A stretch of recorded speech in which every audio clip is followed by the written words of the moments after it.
Y les invito a tomar referencia bíblica en el libro de Lucas, el capítulo 2, y vamos a leer unos versos desde el verso 8, Lucas, el capítulo 2, a partir del verso 8 hasta el 14, y continuamos con nuestra serie, La experiencia del Cristo vivo. Este mes estaremos desarrollando esta temática, la experiencia del Cristo vivo, serie que tiene como propósito general no solo hablar de la historia de Cristo y repetirla, sino hacerla una realidad, una experiencia personal. Lucas 2:8 dice: había pastores en la misma región que velaban y guardaban las vigilias de la noche sobre su rebaño, y he aquí se les presentó un ángel del Señor, y la gloria del Señor los rodeó de resplandor y tuvieron gran temor. Pero el ángel les dijo: no temáis, porque os doy buenas noticias de gran gozo, que será para todo el pueblo, que os ha nacido hoy en la ciudad de David un Salvador, que es Cristo el Señor.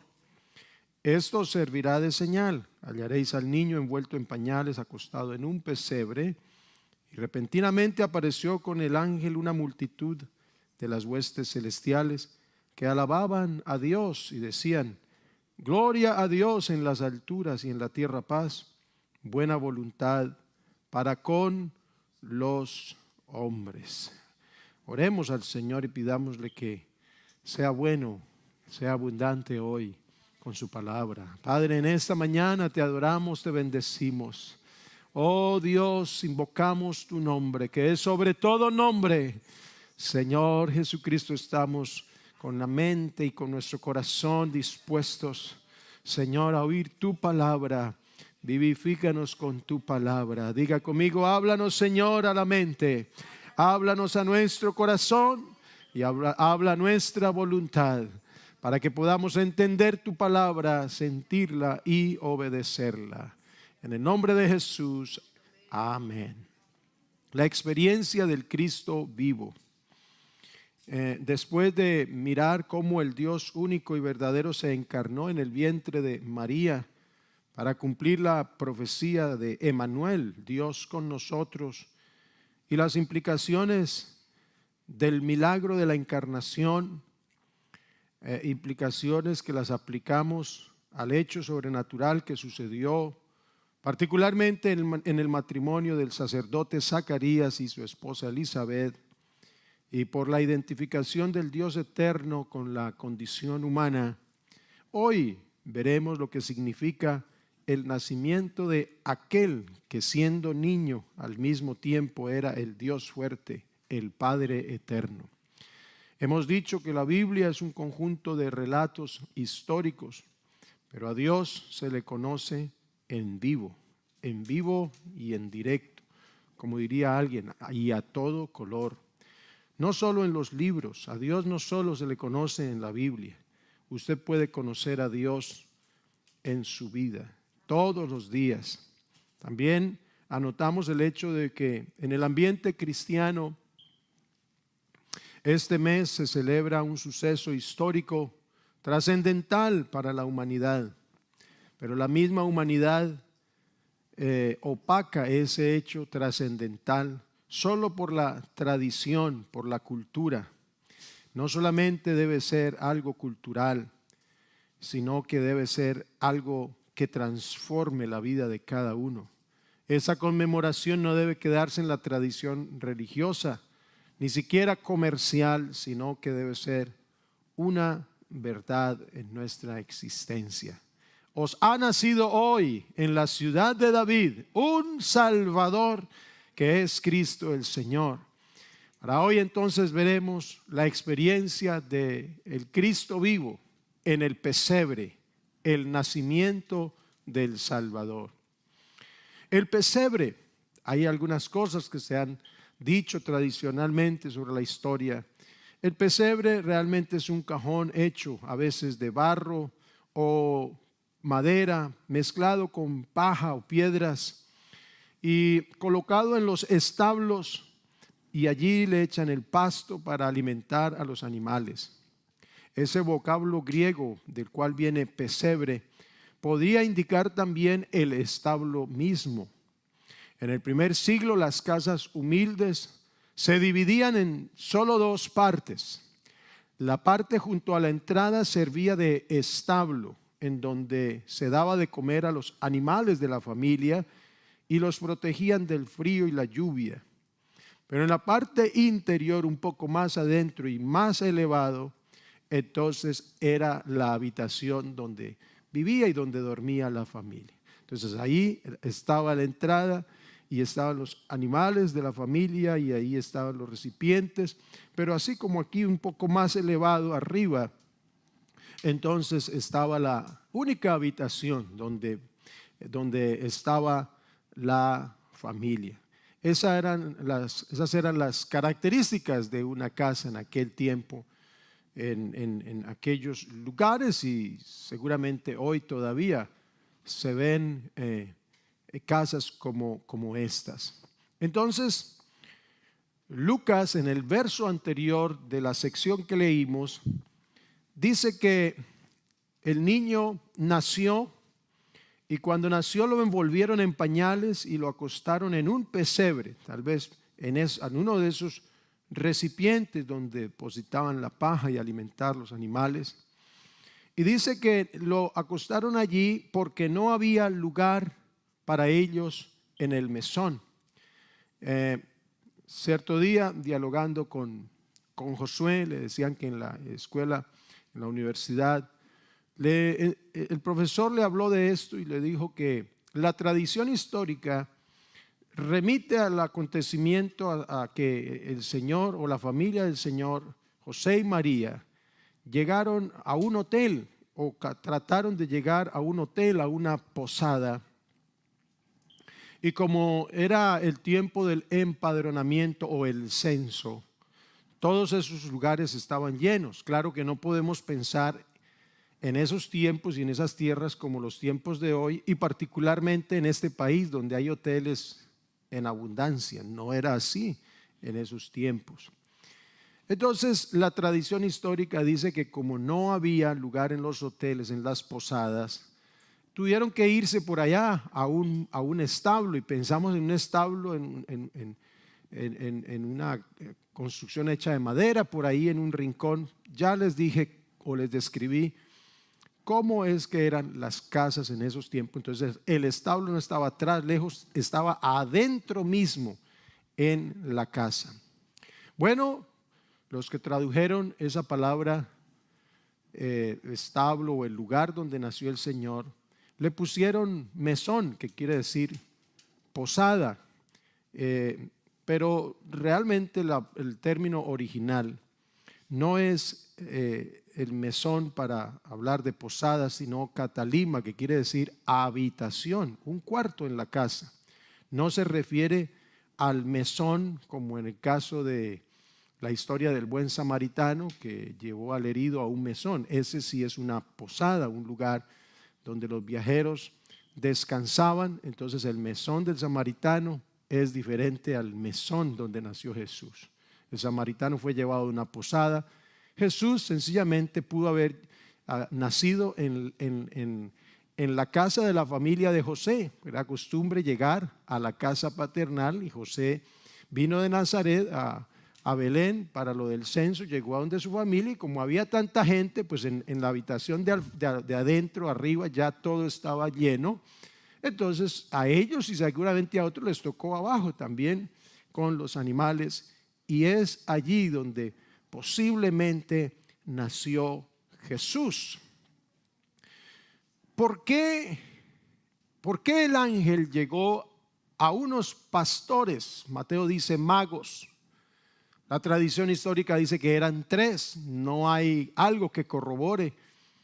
Deduce la tradición que porque llevaron 3 objetos como regalo, que era una identificación muy especial para Jesús, hablando de su realeza y también hablando de lo que sería su vida y su fin en los días de su carne.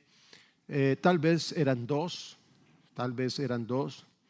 pero no eran magos que hacían algunas cosas artificiosas, sino que esa palabra magos pudiera ser pastores o personas sabias en cuanto a la identificación o traducción de eventos o señales especiales, como por ejemplo las estrellas, la luna. Entonces ellos eran expertos en eso porque se guiaban de estas señales para llevar a sus rebaños. Lo cierto es que el ángel fue a los pastores de ovejas. ¿Y por qué el ángel no llegó al emperador? ¿Por qué el ángel no llegó a los líderes de Israel, sino a unos pastores de ovejas, quienes eran considerados los ciudadanos más humildes y más pobres en Israel? ¿Por qué el ángel no fue a líderes políticos, quienes seguramente sabían de manera precisa? Y los historiadores religiosos, los que estaban apegados a la ley, los que leían la Torá y las escrituras de lo que hoy se conoce como el Antiguo Testamento, y conocían las profecías, y seguramente estaban enterados acerca de la promesa de la llegada de un Mesías. Tal vez la respuesta a esta pregunta es porque al ver la manera tan humilde en que nació Jesús, imagínese usted en un recipiente donde le daban de comer a los animales, por allí en la casa de un hombre humilde.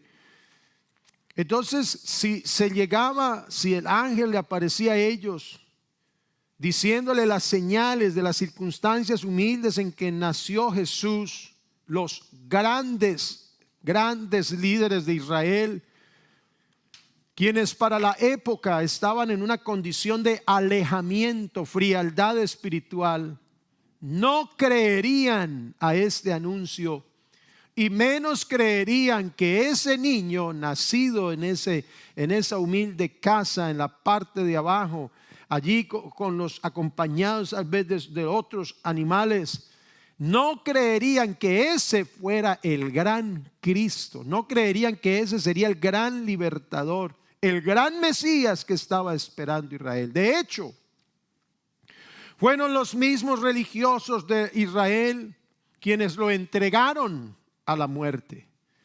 Mientras que la identificación con aquellos pastores y las circunstancias del nacimiento de Jesús era la manera humilde de su aparición a este mundo. Desde ya se daba a entender la humillación en que vino Cristo, la manera en que viviría y en que moriría. Así lo describe Pablo con el pasaje en Filipenses capítulo 2. Se dice que este pasaje era un himno que cantaba la primera iglesia, así como el de primera de Timoteo 3:16, grande es el misterio de la piedad, Dios fue manifestado en carne. Ese era un himno, ellos lo cantaban.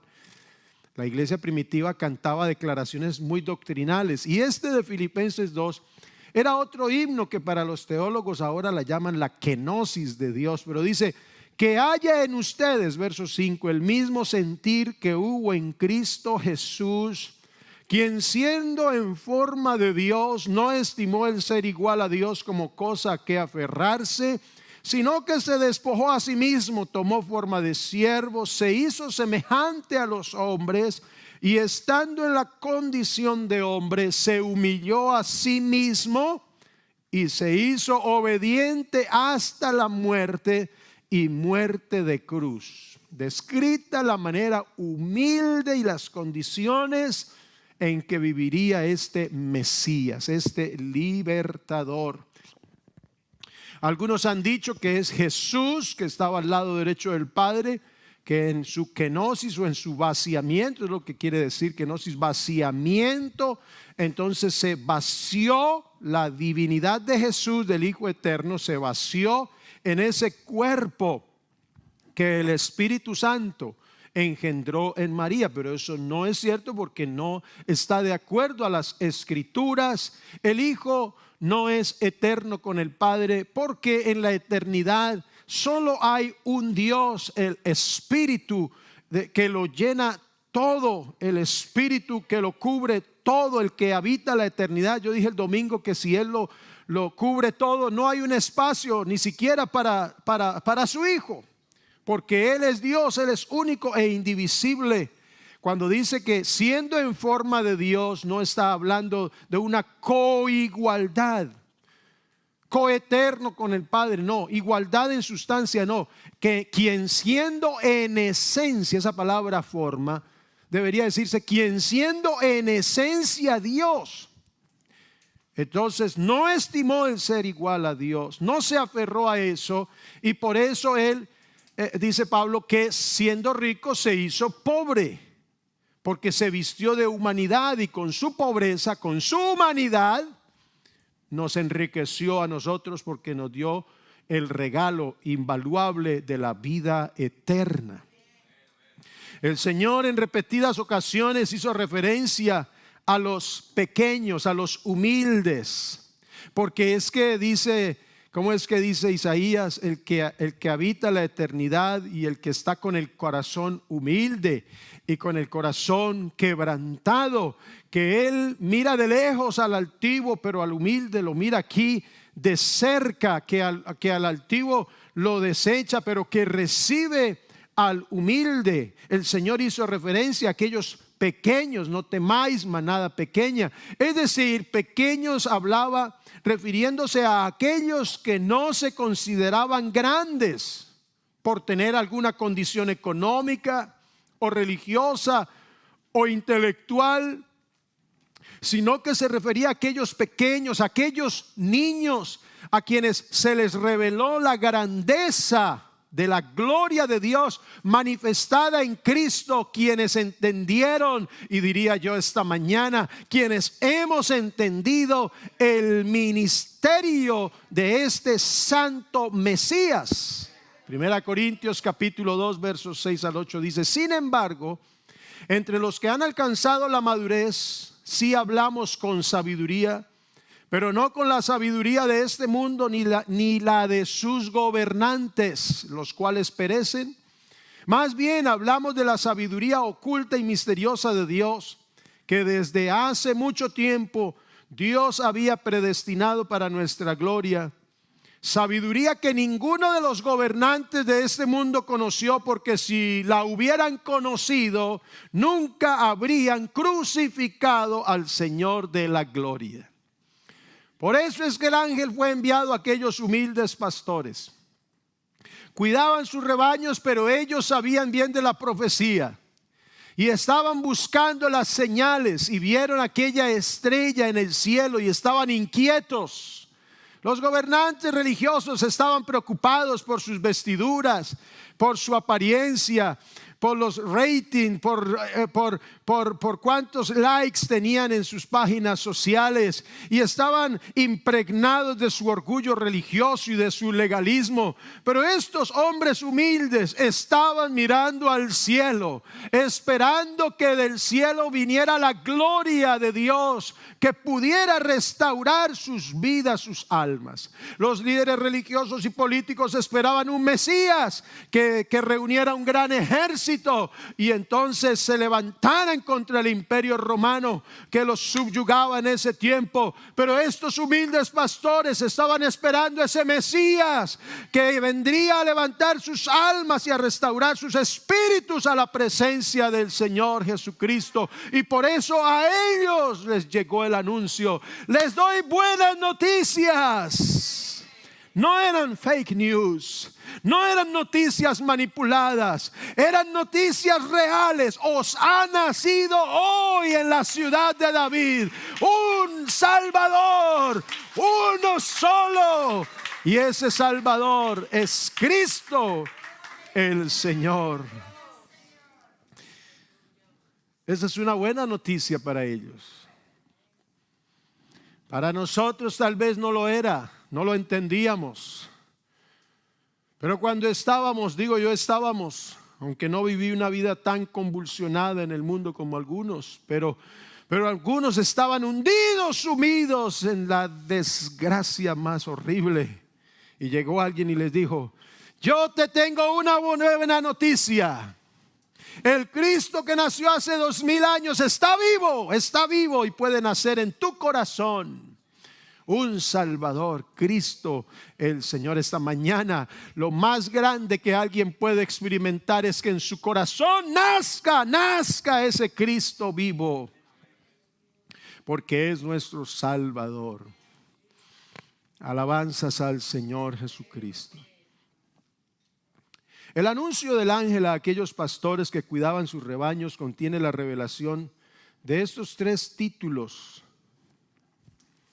que describen de manera específica la especialidad de aquel niño que había nacido. Os ha nacido hoy en la ciudad de David un Salvador, número 1, que es Cristo. Segundo título, el Señor. Tercer título. Esta noticia, hablando de pronto en la jerga de los periodistas, es la chiva más grande. Cualquier periodista en nuestros tiempos hubiera pagado por tener esta primicia. Es decir, que cuando llega una primicia, todos los periódicos quieren ser los primeros. Pero la noticia del nacimiento de Jesús no fue primera plana, ni lo sería hoy. Porque lo que el mundo persigue ahora es muy distinto a lo que aquí se describe. Pero para los interesados, esa era primera plana. Ha nacido hoy en Belén un Salvador, y ese es el Mesías, el Señor. Entonces analicemos brevemente estos 3 títulos. Comencemos por el título Señor. Señor. Señor es un título originalmente para Dios. Señor es Jehová. Por eso las otras versiones de la Biblia diferentes a Reina Valera, en el Antiguo Testamento, cuando dice Jehová, ellos la transliteran, la reemplazan por Señor, porque Señor quiere decir Dios. Dios realmente es lo que quiere decir Dios.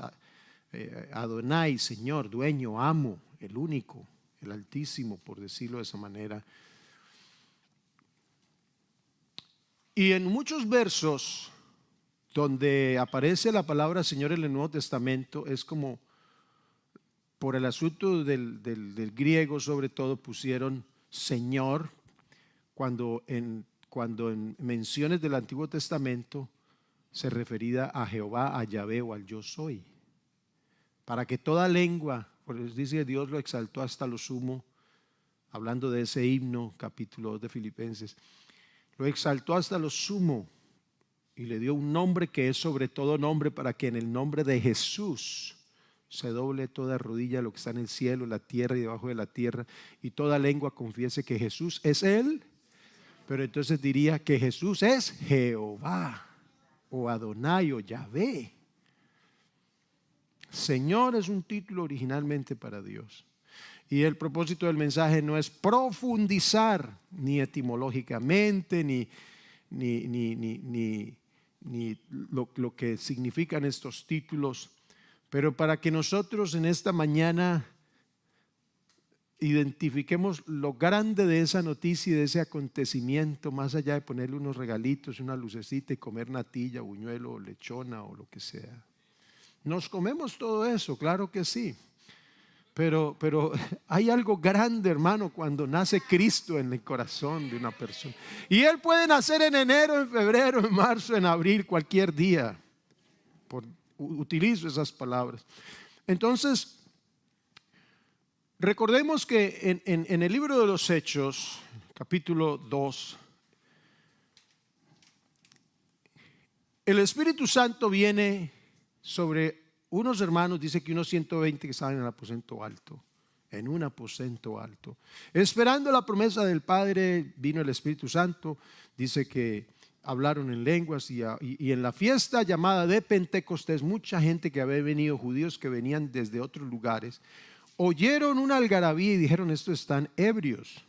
Entonces se levanta el apóstol Pedro y dice: no, Señor, ellos no están borrachos como ustedes piensan, está temprano, es de mañana.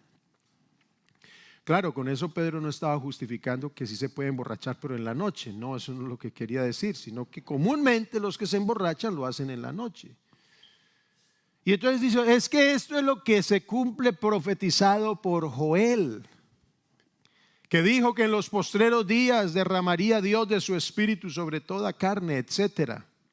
Y entonces comienza a partir de allí a predicar su primer sermón. Es la primera predicación. A los estudiantes del Instituto Bíblico les pedí que estudiaran ese tipo de sermones, los sermones. Y este sermón de Pedro es el primero que él predica después del acontecimiento aquel día en la fiesta de Pentecostés. Y el tema central de ese sermón fue la resurrección del Cristo. Imagínese usted predicarle a esa gente acerca de un muerto o de un hombre que se murió y que entonces resucitó. Eso no es un tema común. Para nosotros la resurrección de Cristo, sí, porque ya nos lo revelaron. Pero hablar de la historia de un hombre que se murió y que resucitó, pues eso no era un tema tan común. Pero Pedro se levantó y demostró por medio de la resurrección de Cristo.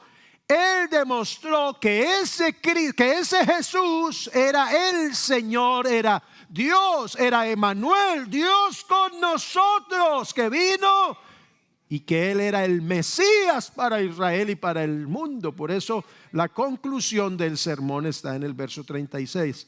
Sépalo bien todo el pueblo, toda la casa de Israel, que a este Jesús, a quien ustedes crucificaron, Dios lo ha hecho Señor y Cristo. Ahí están esos títulos. ¿Y cómo lo demuestra Pedro en esta oportunidad? Por medio de la resurrección de Cristo. Quiere decir que la resurrección de Cristo no es otro acontecimiento histórico para celebrar cada año. La resurrección de Cristo es uno de los sellos imborrables de la divinidad del Señor. Entonces, la muerte identifica la condición humana de Jesús. Como hombre, Él muere.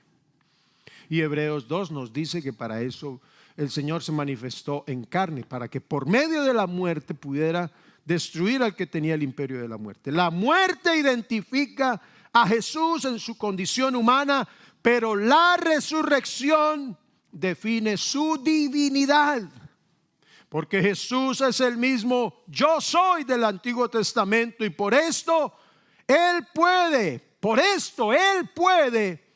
presentarse la iglesia a sí mismo, porque Él es Dios. Él no toma la iglesia y la prepara para presentársela a otro, como cuando uno dice: ¿quién entrega a la novia? Y viene tal vez el papá, un familiar, y se la entrega ahí al novio. No. ¿Quién entrega a la novia? Dice Cristo Jesús: yo. ¿Y a quién se la entrega? A mí mismo, porque yo soy el que soy. Efesios 5, 25 al 27.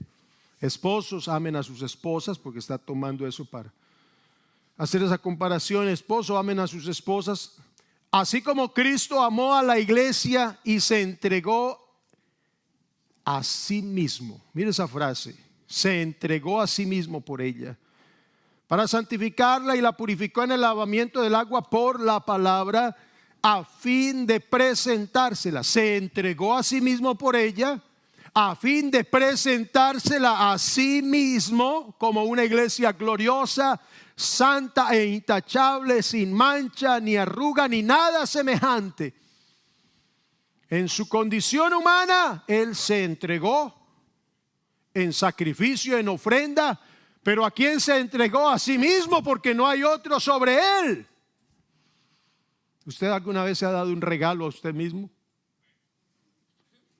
Se lo da porque tal vez nadie más le dio regalo. Si me voy a regalar a mí mismo, dicen los comerciales, regálate un carro. Pero la verdad es que uno sí tiene a alguien más que le regale algo. ¿Cierto? Pero el Señor Jesús no tenía a quien entregarle esa ofrenda perfecta. Porque no hay otro como Él. Y uno le entrega una ofrenda de adoración al que es más grande que uno.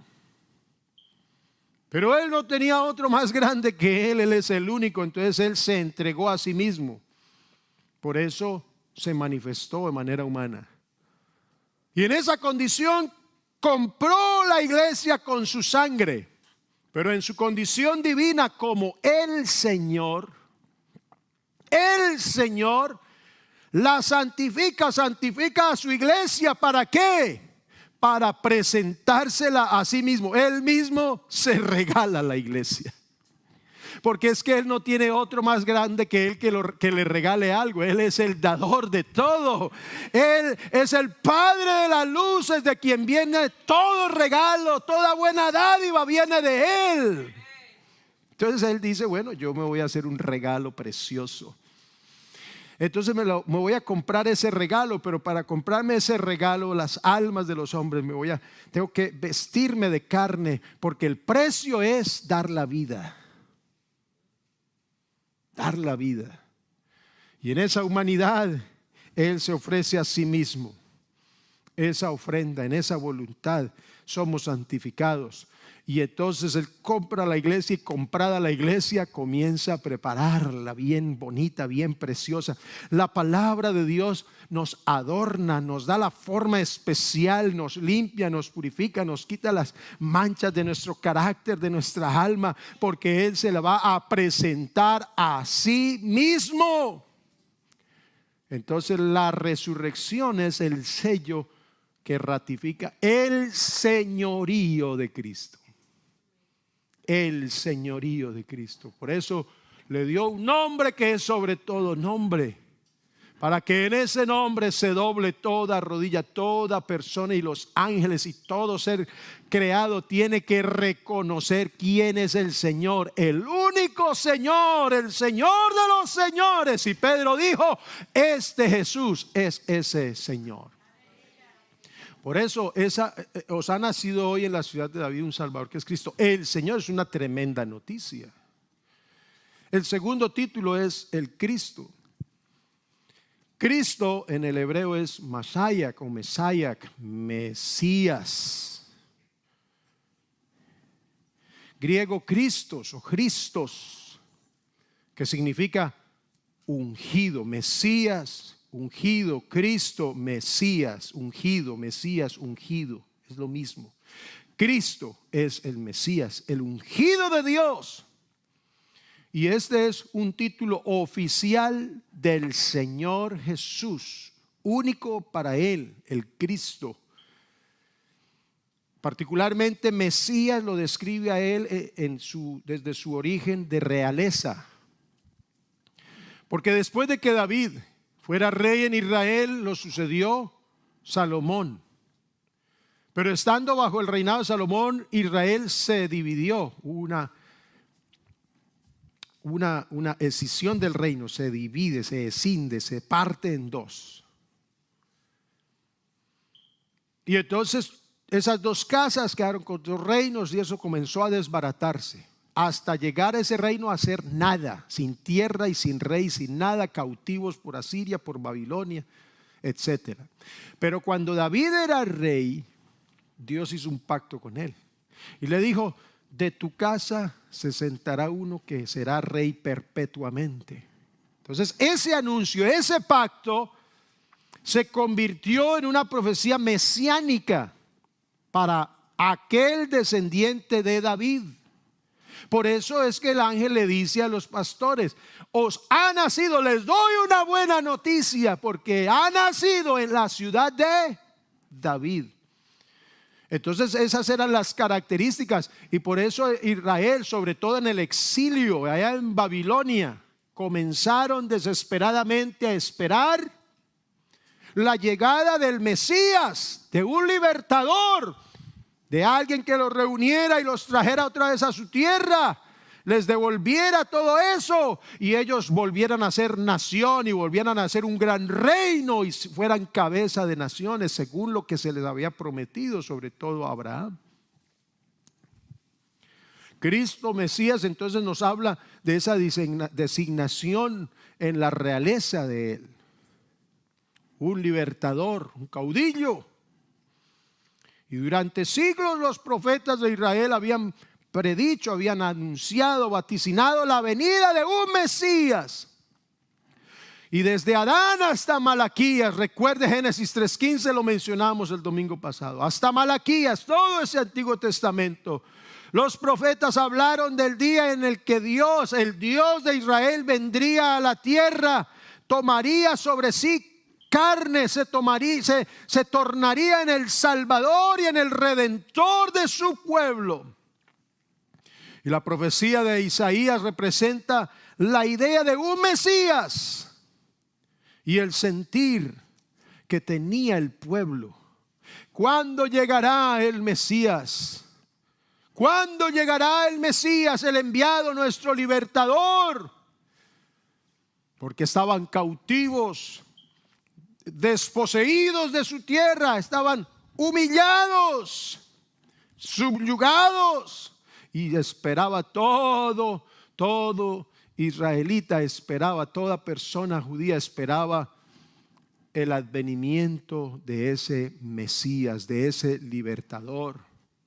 Y durante la historia siempre hubo levantamientos de judíos y siempre la ha habido. Grupos de personas que trataron de levantarse, sobre todo cuando estuvieron bajo el imperio romano, porque los griegos y aún los persas los conquistaban y los dominaban, pero no les imponían su religión y sus creencias, les aceptaban. Pero el imperio romano vino y los conquistó, los dominó y comenzó a imponerles sus deidades. Y decían que tenían que renunciar y adoptar las divinidades de ellos. Porque los romanos lo que hicieron fue que a los dioses griegos les pusieron nombres romanos y combinaron esas creencias. Y entonces a los judíos, y por eso usted oye de los esenios y de los macabeos, grupos de judíos que comenzaron a organizarse para levantarse, porque ellos esperaban la llegada de un Mesías. Por eso cuando llega este ángel les dice, ha nacido hoy un Salvador, que es el Mesías. Para efectos de traducción y el uso del idioma es el Cristo, que es lo mismo. Por eso esa era la grandeza de la noticia.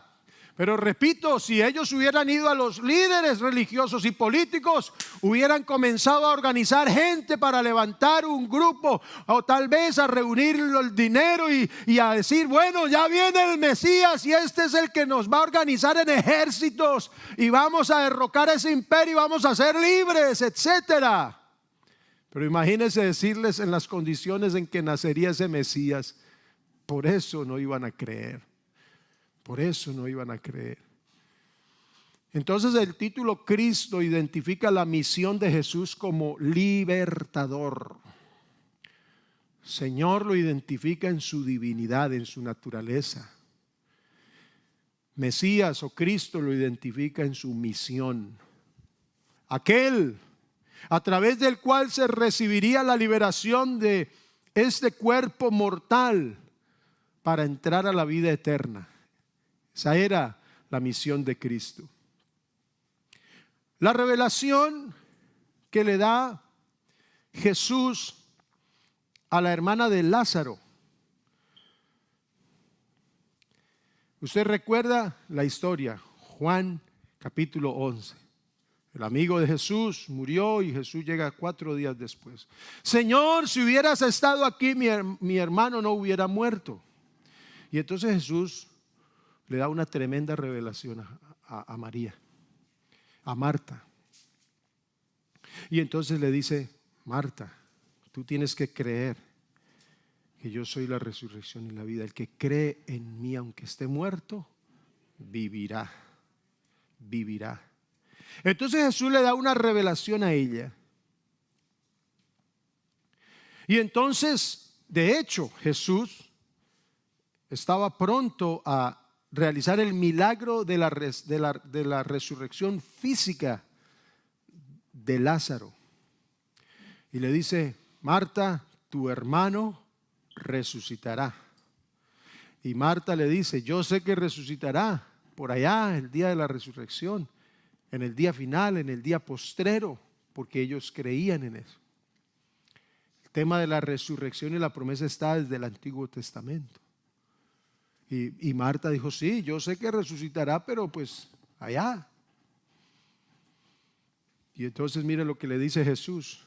Juan 11, 25 al 27. Jesús le dijo: Marta, yo soy la resurrección y la vida. El que cree en mí, aunque esté muerto, vivirá. Palabras tan profundas. Porque Jesucristo no estaba hablando de la muerte física, aunque Él resucitará un día su iglesia. Pero Él estaba hablando de una resurrección espiritual, porque hay gente que aunque tiene los cuerpos vivos, sus almas, sus espíritus están muertos. Es decir, separados de Dios por causa de sus pecados, separados de Dios por causa de sus desobediencias y de su rebeldía y de sus impurezas. Andan, comen, se visten, se echan loción, colonia, perfume, van, pasean, trabajan, ganan dinero, pero son muertos andantes porque están separados de la gloria de Dios. Y por eso Jesús dice: el que cree en mí, aunque esté muerto, si está muerto espiritualmente, separado de Dios y cree en mí, va a tener vida. Y todo aquel que vive y cree en mí no morirá eternamente. ¿Crees esto? Y ella le dijo: sí, Señor, yo he creído que tú eres el Cristo. Ahí se le abre esa mente a Marta. Es que tú eres el Mesías, tú eres el enviado, el ungido, el Cristo, el Hijo de Dios que has venido al mundo. El Cristo, el libertador. Y el tercer título: ha nacido hoy en la ciudad de David un Salvador, un Salvador. Entonces el vocablo Mesías, Cristo, Mesías, el Cristo, llevan esa idea de unción, aquel que es ungido por Dios. El nombre de Jesús, Yeshua, que es como más o menos la pronunciación del hebreo, que no sé hebreo, pero Yeshua, Yehoshua, Yeshua. En griego se pronuncia Jesús o Jesús. Jesús en español, Jesus en inglés. ¿Qué significa esa palabra? Jesus, Jesús significa Salvador o Jehová salva. El yo soy salva.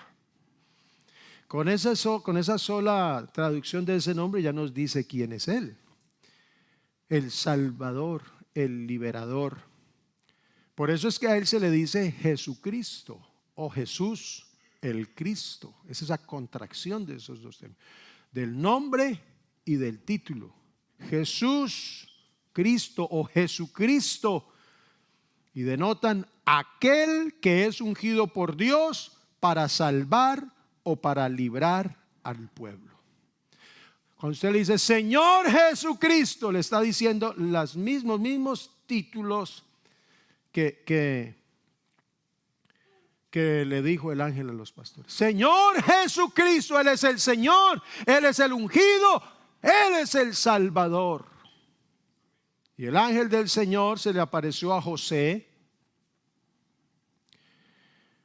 Y José estaba un poco confundido. ¿Cómo así que María está en embarazo? No la he conocido todavía. Y se le aparece el ángel y dice: tranquilo, José, no hay problema, aquí no hay nada raro, no hay ninguna situación. María todavía sigue siendo pura, no ha pecado. Porque José se preocupó, porque según la ley de Moisés, ¿qué había que hacer con una mujer que la encontraban en fornicación o en adulterio? Había que matarla. Bueno, a los dos, pero como la cultura era tan machista, pues se ensañaban más que todo en la mujer, porque el hombre, ¿se acuerda de la mujer que encontraron en el acto de adulterio y la llevaron ante el Señor porque le iban a apedrear? ¿Qué pasó con el hombre? A ese también tenían, es el primero por abusivo. Ese se alcanzó a escapar porque la cultura se enfocaba en la mujer primero. Pero Jesús derriba esas cosas, esos conflictos, esos prejuicios y dice: mujer, ni yo te condeno, vete y no peques más, porque para Él todos somos iguales, pero todo pecado es igual. Entonces dice el ángel a José: no hay problema, lo que pasa es que aquí hay un milagro, como hablábamos el domingo, el milagro de la encarnación. Mira, lo que en María es engendrado es del Espíritu, es del Espíritu, y además eso estaba profetizado. Mateo 1:21 le dice: ella dará a luz un hijo. Y entonces le dice a José: y llamarás, porque era él el que tenía que oficializar el nombre de su hijo. ¿Se acuerda que Zacarías se quedó mudo? Y hasta que no escribió y dijo: sí, Juan, no es Zacarías, es Juan, porque era él, era la voz de la autoridad allí de él. Ahí sí le recobró, se le devolvió la voz. Aquí está José, dice: María dará a luz un hijo y tú le llamarás por nombre Jesús. Y le da el significado: porque Él salvará a su pueblo de sus pecados. Por eso Jesús es el yo soy, el Jehová del Antiguo Testamento. Ahí lo dice Isaías 45, 21, 22. Y no hay más Dios que yo. Eso lo dice el yo soy, aquel Jehová. No había aparecido Jesús en escena, pero Él está diciendo: no hay más Dios que yo, Dios justo y salvador, ninguno otro fuera de mí. Mirad a mí y sed salvos todos los términos de la tierra, porque yo soy Dios y no hay más. Cuando ellos miraban a Jesús, que quiere decir el Salvador del mundo, estaban viendo la gloria de ese Jehová, de ese Yahvé, de ese yo soy, la gloria representada en Cristo Jesús. Por eso Hebreos dice que Él es la imagen del Dios invisible, el resplandor de la gloria de Dios. Jesucristo dijo con toda propiedad: el que me ha visto a mí, ha visto al Padre. Hermano, ¿usted entiende eso?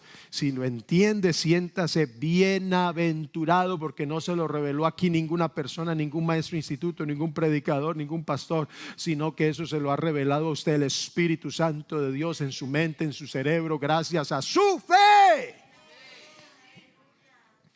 Alabanzas al Señor. Alabanzas al Señor Jesucristo. Muchos judíos estaban esperando a un líder político que los librara del poder romano. Otros estaban esperando un Salvador que los liberara de la enfermedad y de los problemas físicos y de la pobreza.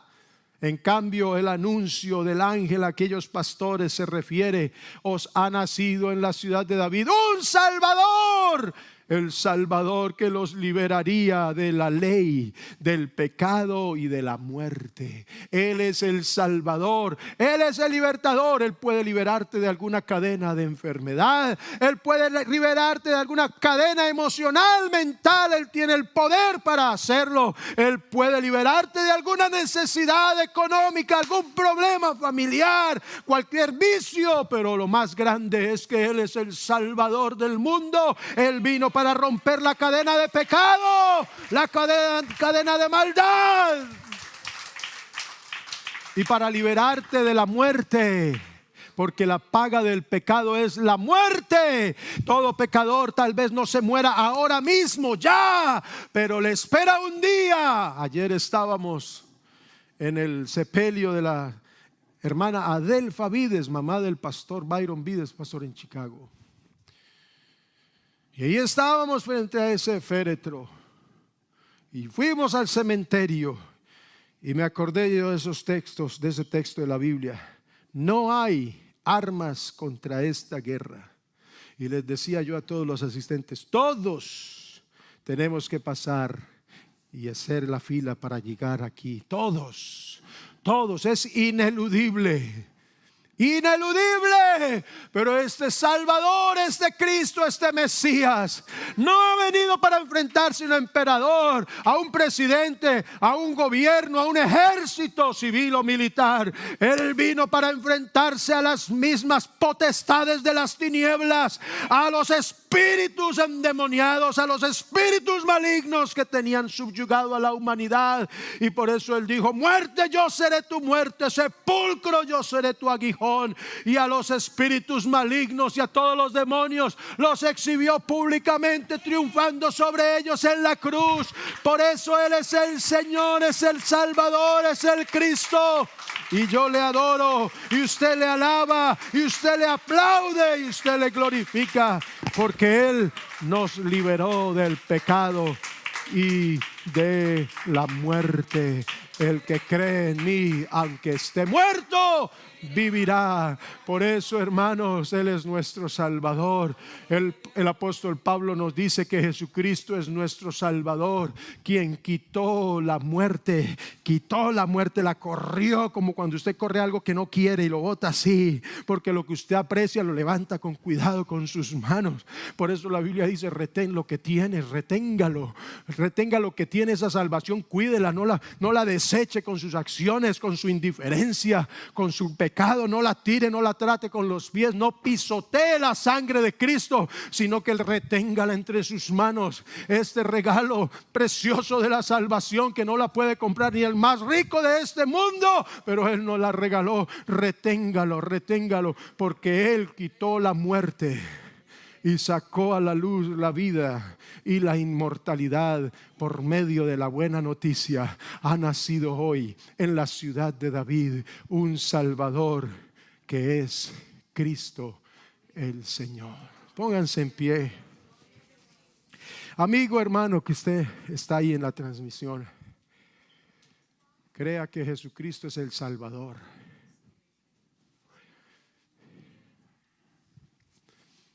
Lucas dice: ha nacido hoy. No es un día en el calendario.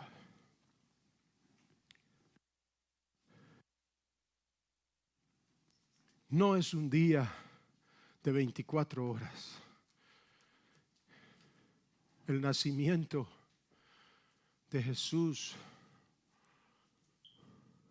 no fue para marcarlo en el calendario y hacer una fiesta bonita de Él. Aunque se puede hacer una fiesta celebrando su nacimiento, no sé qué tan condenable sea eso. Pero lo condenable es no entenderlo. Porque si usted no entiende para qué vino Dios a este mundo en forma humana y nació en estas condiciones tan humildes, tan sencillas, su alma se perderá para siempre. Hoy es el tiempo, es un eterno presente de Dios. Ha nacido hoy, es un siempre hoy. Porque la eternidad en la que Dios vive y actúa es un permanente hoy, porque Él no está limitado a tiempo, a espacio. Por lo tanto, el tiempo para responder al llamado de la salvación, el tiempo para recibir el regalo de la salvación. Algunos están preocupados qué van a regalar o qué les van a regalar. Pero quiero decirle que ya el regalo tiene nombre propio. El regalo está listo, solo tiene usted que extender la mano y recibirlo. Ese llamado es hoy. Responda al llamado hoy. Responda al llamado hoy, ahora. Porque Él dice: en el momento propicio te escuché, y en el día de salvación te ayudé. Cuando lo necesitabas te ayudé. Cuando usted estaba más necesitado, Cristo lo ayudó y lo salvó. Y a algunos aquí les restauró su vida, su mente, les rompió una cadena de vicio. A otros allá les restauró su hogar, qué sé yo. O les hizo el milagro de una sanidad incurable. Otros no son sanos de su enfermedad, pero sienten paz y libertad del pecado, ya no son pecadores. Les digo, este es el momento propicio. Hoy, dice la Biblia, hoy es el día de salvación. Hermano, Jesucristo es nuestro Salvador. Él nos protege, Él nos liberta de todo peligro, de toda peste destructora. Él nos protege, Él nos liberta de toda persecución del diablo y de Satanás y todos sus demonios, hermano. Pueden acampar contra nosotros todas las potestades de los infiernos, pero Él nos va a proteger. El Señor Jesucristo no permitirá ni que un cabello sea tocado por ellos, porque ahora el que ha sido engendrado por Dios nos guarda y el maligno no nos toca. Alabanzas a Cristo. Adoremos al Rey, adoremos al Cristo, al Mesías, al enviado, al ungido. Adoremos al Salvador. Hermano, usted necesita ayuda, pídale socorro, pídale auxilio a Él. Él es su Salvador, Él es nuestro Salvador. Para eso nació, para salvarlo. Y si usted está atado por las cadenas del pecado, pídale a Él. ¿Quién es Cristo Jesús para usted? ¿Es Cristo el Señor de su vida? ¿Es Cristo el Salvador? Adorémoslo. Padre Santo, en esta hora te adoramos y te bendecimos. Allí en su casa, adórelo y dígale: Señor Jesús, tú eres el Mesías, el enviado, tú eres el Cristo. Yo te confieso como mi Señor, como el único Señor de mi vida, y te recibo como mi Salvador. Oh hermano, no deje que ninguna práctica, ninguna costumbre, ninguna tradición, ningún pecado lo vuelva a atar, a esclavizar.